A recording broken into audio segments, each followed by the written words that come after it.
કે ક્યારે મરડા જાય, ક્યારે બીજ આવે. અને બીજી વાત એ કરું તમને, અહીંયા સ્વયંસેવક આપણે દસેક ગામના સ્વયંસેવક આજે 15-20 દિવસથી એમનું પોતાનું કામ છોડીને અહીંયા મરડા લાગી ગયા છે. કોઈ જમણવારમાં, કોઈ પાર્કિંગમાં, કોઈ ચા પાણીમાં, બધી જ વ્યવસ્થામાં સ્વયંસેવકોની એમની પણ બહુ મોટી સેવા છે. અહીંયા નો ટાર્ગેટ, જમણવારમાં કોઈ ટાર્ગેટ હોતો નથી. માતાજી બધું ચલાવે, આપણે તો બધા નિમિત્ત છીએ. લાખોની સંખ્યામાં પબ્લિક આ સોનલધામ મરડા આવે છે. એમને કંઈ અગવડ ના પહોંચે એના માટેની વ્યવસ્થા આપણે. ગુજરાત સિવાય ક્યાંથી લોકો આવે છે? ગુજરાત સિવાય આમ તો ભારતભરના બધા પબ્લિક અહીંયા શ્રદ્ધાળુ અહીંયા પહોંચે છે. કેટલાક કલાકારો છે, કોણ પોતાની કલા પીરસવાના છે? કલાકારો તો ઘણા બધા, પોસ્ટરમાં તમે જોવો તો 150 જેટલા કલાકારો જે બધા છે આપણા ગુજરાતના ખ્યાતનામ કલાકારો બધાના. મરડાનું એવું છે કે પબ્લિક અહીંયા વધે છે તો કેટલું વધે છે, એકારે 40-50 હજારનો વધારો આવે છે દર વર્ષે. મોઢે બોલું માં તો મને હાચે નાનપણ સાંભળે, અને પછી આ મોટપની મજા મને કડવી લાગે કાગડા. કવિ કાગ બાપુએ આ દુહો લખ્યો એટલે એમાં માની મમતાની વાત કરી છે. અને એ માની મમતા કેવી, જો એ જોવું હોય અને એનો અનુભવ કરવો હોય તો સોનલધામ મઢડાની એકવાર અચૂક મુલાકાત લેવી. સોનબાઈ માના 102મા જન્મોત્સવ પ્રસંગે અનેકવિધ કાર્યક્રમોનું ભવ્ય આયોજન કરાયું છે. ત્યારે આ વર્ષે 102મો વર્ષ છે અને આ વર્ષે કાર્યક્રમને લઈને શું તૈયારીઓ કરવામાં આવી છે, શું આયોજન કરાયું છે, તેના વિશે આપણી સાથે વિગતે ચર્ચા કરવા માટે દાદુભાઈ જોડાયા છે. સીધા જ આપણે એમની સાથે વાત કરીશું. સૌપ્રથમ તો સ્વરાજ મીડિયામાં આપનું સ્વાગત છે. અને કાર્યક્રમને લઈને જી માનું આંગણું હાજી અને માના છોરુડા, શું કહેશો?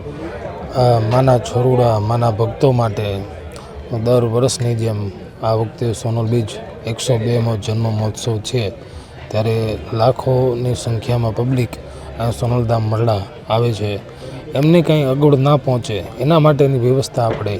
જમણવારમાં મોટી વ્યવસ્થા દર વર્ષની જેમ દિવસે આપને ખ્યાલ આવે એટલે વ્યવસ્થા આપણે બધી મોટી કરીએ છીએ કે કોઈ પણ ભક્તો આવે એમને જમણવારમાં ક્યાંય કાર્યક્રમમાં અગવડ ના આવે એવી રીતના આપણે વ્યવસ્થા મૂકેલી છે. પાર્કિંગમાં પણ અલગ 2-3 પાર્કિંગ મૂકેલા છે કે કોઈ પણ જાતની અગવડતા એમને ના પહોંચે. આવવા જવાના રસ્તા પણ એક્ઝિટ મૂકેલા છે કે સામે વાહન ન થાય અને કોઈ જાતનો પ્રોબ્લેમ ના થાય.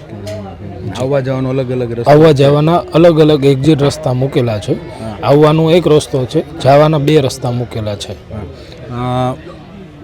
કેશોદ તાલુકો એટલે કેશોદ, જુનાગઢ અથવા ગુજરાત સિવાય ક્યાંથી લોકો આવે છે? ગુજરાત સિવાય આમ તો ભારતભરના બધા પબ્લિક અહીંયા શ્રદ્ધાળુ અહીંયા પહોંચે છે.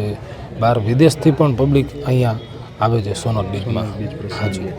અને સોનબાઈ માના પ્રસંગે સોનલ બીજને લક્ષીને આખો દિવસના જે કાર્યક્રમો છે એ શું આયોજન કરાયું છે? આજનો કાર્યક્રમ 21 તારીખનો કાર્યક્રમ સાંજના સંતવાણી રાખેલી છે. 22 તારીખની સવારનો કાર્યક્રમ સવારે 10 વાગ્યાથી 12 વાગ્યા સુધી શોભાયાત્રાનું છે. પછી એ પૂરું થાય એટલે યજ્ઞ કન્ટિન્યુ ચાલુ રહેશે. પ્રસાદ કન્ટિન્યુ 2 દિવસ 21-22 24 કલાક પ્રસાદ ચાલુ જ રહેશે.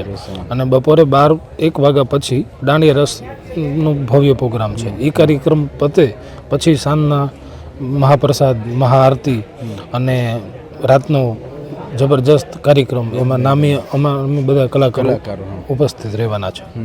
કેટલાક કલાકારો છે, કોણ પોતાની કલા પીરસવાના છે? કલાકારો તો ઘણા બધા, પોસ્ટરમાં તમે જોવો તો 150 જેટલા કલાકારો જે બધા છે આપણા ગુજરાતના ખ્યાતનામ કલાકારો બધાના, એ પણ બધા હાજરી આપવાના છે. માના દરબારમાં હાજરી આપશે.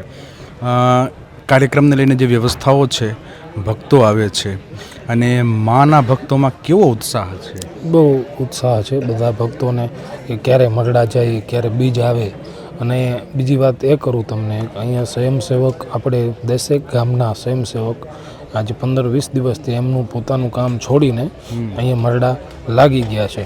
કોઈ જમણવારમાં, કોઈ પાર્કિંગમાં, કોઈ ચા પાણીમાં, બધી જ વ્યવસ્થામાં સ્વયંસેવકોની એમની પણ બહુ મોટી સેવા છે અહીંયા. એટલે સ્વયંભૂ પોતાની રીતે સ્વયંભૂ પોતાની, કોઈ આમંત્રણ નહીં. અહીંયા લાખોની સંખ્યામાં પબ્લિક અહીંયા આવે છે તો એ બધી પબ્લિક સ્વયંભૂ આવે છે કે આપણું કામ છે, આપણું કામ છે, આપણું નાનું પોતાનું કામ છે, હા, એમ કરીને આવે છે. એટલે લોકોમાં જે ખૂબ જ ઉત્સાહ જોવા મળે છે અને આવતીકાલે ડાયરો પણ છે.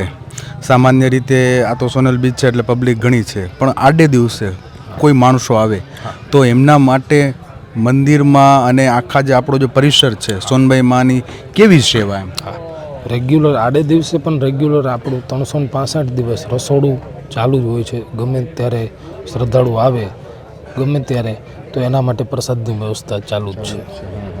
તો માં જે છે એ પોતાના છોરુડાની સંભાળ લે, પોતાની છોરુડાને યાદ કરે તો લોકો દર વર્ષે વધતા જ જાય છે. તો આ જે આયોજન થાય છે એ તમારા અંદાજ પ્રમાણે કેટલાક વર્ષથી કાર્યક્રમ થતો હોય છે? આ તો આમ તો 100 વર્ષથી આ સોનલમાનો 102મો જન્મ મહોત્સવ છે, પણ વર્ષો વર્ષ એક હારે પબ્લિક અહીંયા મળવાનું એવું છે કે પબ્લિક અહીંયા વધે છે તો કેટલું વધે છે, એક હારે 40-50 હજારનો વધારો આવે છે દર વર્ષે. એક હારે પબ્લિક 10,000 5,000 નહીં, એક હારે સીધો 50,000 પબ્લિકનો વધારો આવે છે. અને જે ડોમની વ્યવસ્થા ને બધી વ્યવસ્થા આપણે ડબલ જ કરીએ છીએ કે જે આપણે ખ્યાલ હોય કે એટલું પબ્લિક આવવાનું છે એનાથી વધારે વ્યવસ્થા કરીએ, પણ એ વ્યવસ્થા કરતાં પણ પબ્લિક વધારે આવે છે અને કોઈને કોઈ અગવડ કોઈને કાંઈ પ્રોબ્લેમ નથી થતો. સામાન્ય રીતે એવું બને કે કોઈના ઘરે લગ્ન પ્રસંગ હોય એટલે બધું આયોજન કરે, કેટલા મહેમાન આવશે ને આમ છે, બધો અંદાજો લગાવે. અહીંયા કોઈ અંદાજો નથી, અહીંયા નો ટાર્ગેટ, જમણવારમાં કોઈ ટાર્ગેટ હોતો નથી, માતાજી બધું ચલાવે, આપણે તો બધા નિમિત્ત છે, ખાલી કામ કરીએ કામ કરીએ એટલું બાકી છે. બધી બાકી તો જવાબદારી એની કરે છે. જ છે. હા, એટલું. અને આ તમે કીધું કે 40-50 હજાર લોકો દર વર્ષે વધે છે અને છતાંય કોઈને અગવડતા અગવડતા નથી પડતી, તો આ કોઈને એક કાંટોય ચમત્કાર નથી છે. વાગતો. વાહ. અને આજે બ્લડ કેમ્પ પણ રાખેલો છે અહીંયા સોનલધામ મરડામાં આપણે જૂનાગઢ સિવિલ હોસ્પિટલથી, અને આજને કાલ જૂનાગઢ ને કેશોદનું જે હોસ્પિટલ છે આખે આખું આપણે હોસ્પિટલ અહીંયા ઊભું કરેલું છે. કોઈ પણ મહેમાનો આવે એમને કોઈ પણ કાંઈ પ્રોબ્લેમ થાય મેડિકલી ઇમરજન્સી 2 એમ્બ્યુલન્સ મૂકેલી છે અને ડૉક્ટરની ટીમ મૂકેલી છે. વાહ, ખૂબ સરસ. 21 અને 22ના 2 દિવસ સુધી ડૉક્ટરની ટીમ અહીંયા જ રહેશે. તો ભક્તોમાં સોનલ બીજને લઈને દર વર્ષે એટલો જ ઉત્સાહ હોય ને એમાં વધારો થાય છે. વાહ, ખૂબ સરસ. તો આ હતા દાદુભાઈ કે જેમણે વાત કરી છે કે કોઈ ટાર્ગેટ નથી, દર વર્ષે ભક્તો 5-15 હજાર નહીં પણ એક હારે 40-50 હજાર વધી જાય છે, કોઈ ટાર્ગેટ નથી, અમે માત્ર નિમિત્ત છીએ, બધું પૂરું કરવાવાળી માં સોનબાઈ છે. ઠીક છે દાદુભાઈ, સ્વરાજ મીડિયા સાથે જોડાવા બદલ આપનો આભાર. દર્શક મિત્રો આપનો પણ આભાર, ધન્યવાદ.